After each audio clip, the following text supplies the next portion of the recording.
It's going to be via a Zoom call. Aren't they so generous? Aren't they so generous? Prince Harry and Meghan Markle finally agree to allow, the head of state of our country to lay eyes on King Charles to see his grandchildren, Archie and Lily. Prince Harry's battle with King Charles isn't just father versus son anymore. The fallout has reached the next generation, Archie and Lilibet. Imagine being 6 years old and suddenly crowned a prince, but half of your own country thinks you don't deserve the title.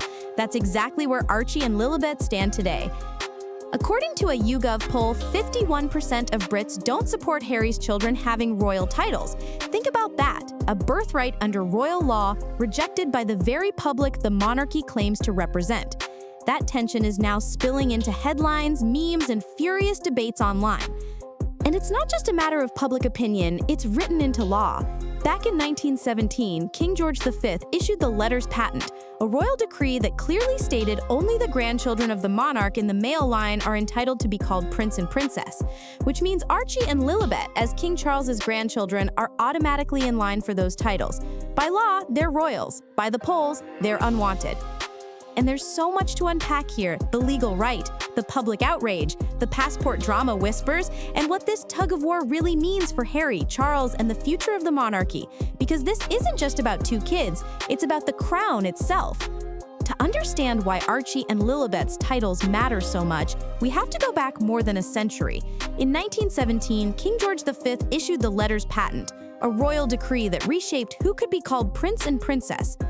The rule was simple but strict. Only the children of the monarch, the children of the monarch's sons, and the eldest son of the Prince of Wales would carry the titles automatically. Everyone else? They'd remain lords, ladies, or commoners. That's why the moment Charles became king, Archie and Lilibet legally qualified as prince and princess.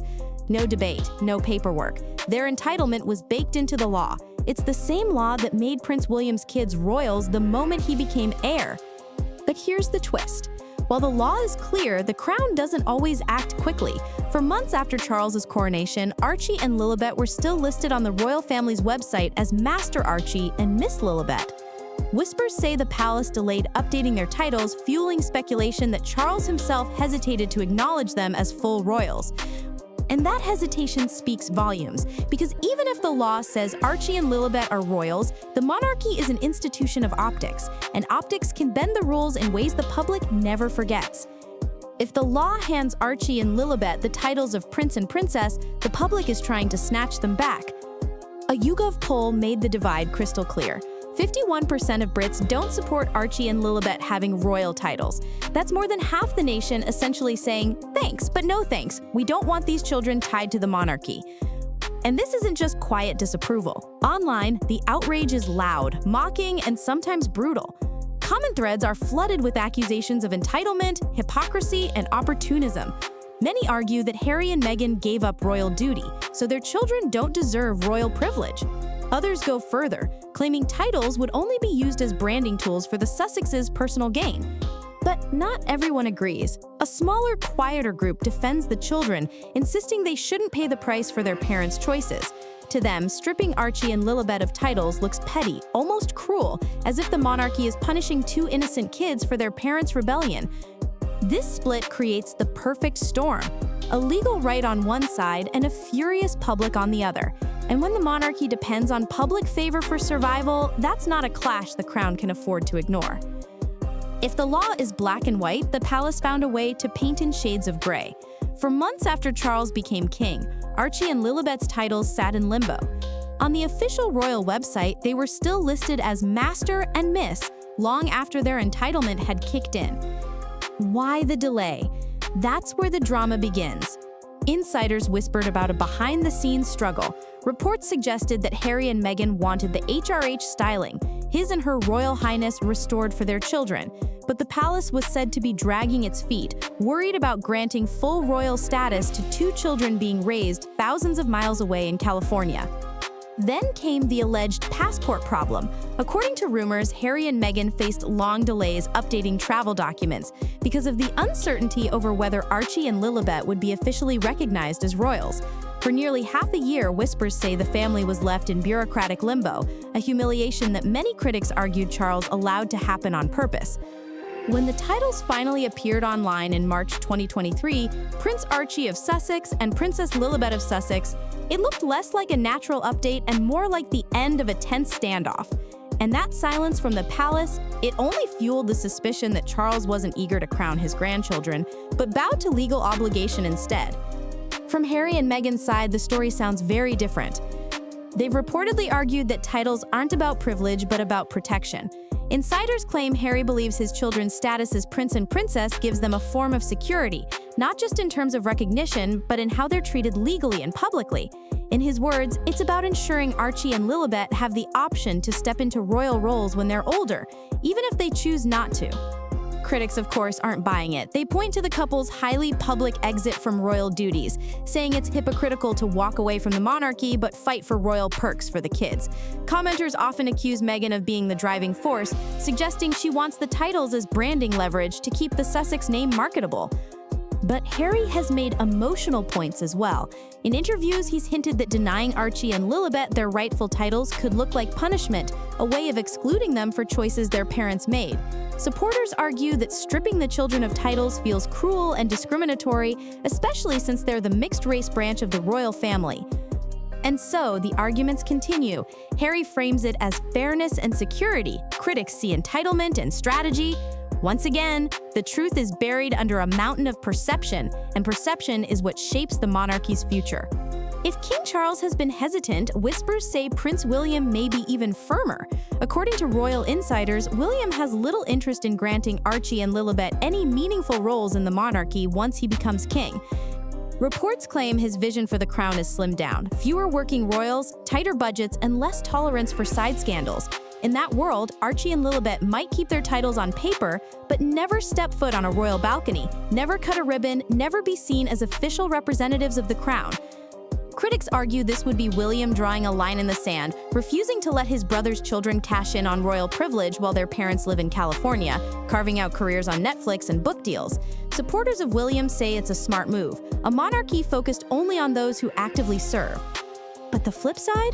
If William does freeze out Archie and Lilibet, it risks painting the monarchy as cold, punishing two children for choices made by their parents. The optics could be brutal, especially for younger generations who already see the royals as out of touch. So the question hangs over the future. When William becomes king, will Archie and Lilibet be full royals in name only, titles without a throne? At the heart of all the arguments, it's easy to forget that Archie and Lilibet are just children. Some voices online stress this point, saying it feels unfair that two kids are caught in the crossfire of royal politics. To them, the debate isn't about titles or crowns, it's about dignity. They argue that no matter where Harry and Meghan live, Archie and Lilibet shouldn't grow up feeling like second-class royals. But the louder voices? They see the opposite. Critics mock the very idea that the Sussex children should be styled as prince and princess while their parents walked away from duty. One commenter summed it up bluntly. Why should they be royals when their parents didn't want to be? Others argue that titles would only be used for personal gain, to add shine to book deals, interviews, and Hollywood appearances. And then there's the optics. When the titles finally appeared on the royal website, it didn't look like a proud celebration.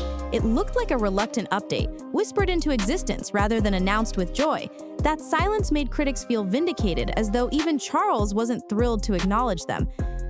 So in the court of public opinion, Archie and Lilibet sit at the center of a paradox. Symbols of innocence to some, symbols of hypocrisy to others. And in a monarchy where perception matters as much as law, those optics may be more dangerous than any legislation. Titles aren't just about tradition, they're about branding. And right now, the fight over Archie and Lilibet has become a branding war for both sides of the royal divide. For King Charles, this is a test of strength. By hesitating, by staying silent, by allowing public opinion to dominate the conversation, he projects the image of a monarch who won't bend for pressure, not even from his own son. To his supporters, that silence is power. To his critics, it looks cold, even cruel. For Prince Harry, the battle plays directly into his public persona. He positions himself as a father fighting for fairness, allegedly pushing back against a system that he believes treats his family differently. But in the eyes of his detractors, it makes him look entitled. A man who gave up the duties of royalty but still wants the benefits, using his children as pawns in a never-ending feud. And for Meghan, even when she stays silent, her name lingers over every debate. Critics argue she's the one pulling the strings, ensuring her children carry the shine of royalty to strengthen the Sussex brand in Hollywood. Supporters, on the other hand, frame her as a mother, ensuring her kids aren't erased from history. The fallout, then, is bigger than Archie and Lilibet. It's about the crown's reputation, Harry's credibility, and whether the monarchy can survive these endless cracks without breaking in the eyes of the public. So here we are, caught between law, legacy, and outrage. By the 1917 letters patent, Archie and Lilibet are royals. By the polls, half of Britain says they shouldn't be. And in the palace, silence so loud it feels like a verdict on its own. But this isn't just a story to watch, it's a debate to join. Do you think Archie and Lilibet deserve to be called prince and princess? Should King Charles honor tradition no matter what the public thinks? Or should public outrage matter more than old royal decrees? And what about William? When he becomes king, should he freeze out Harry's children or welcome them back into the fold? Tell us where you stand, because in this story, the court of public opinion may matter just as much as the law, and your voices are the verdict. Prince Harry's clash with King Charles has left a mark that now stretches across generations. Archie and Lilibet may be innocent children, but their titles have become the latest battlefield in a war between tradition, public opinion, and royal survival. By law, the titles are theirs. By sentiment, half of Britain rejects them. And in the palace, the silence says more than words ever could. Charles projects strength, Harry projects desperation, and the monarchy itself looks torn between duty and damage control. But here's the real question. If the children are caught in the crossfire today, what happens tomorrow? When William becomes king, will Archie and Lilibet's titles mean anything at all, or will history quietly write them out of the royal story? There's so much more to unravel, and the cracks in the crown are only getting wider. This is Hollywood Daily Reports. Subscribe now, because the next chapter in this royal storm could be the most explosive yet.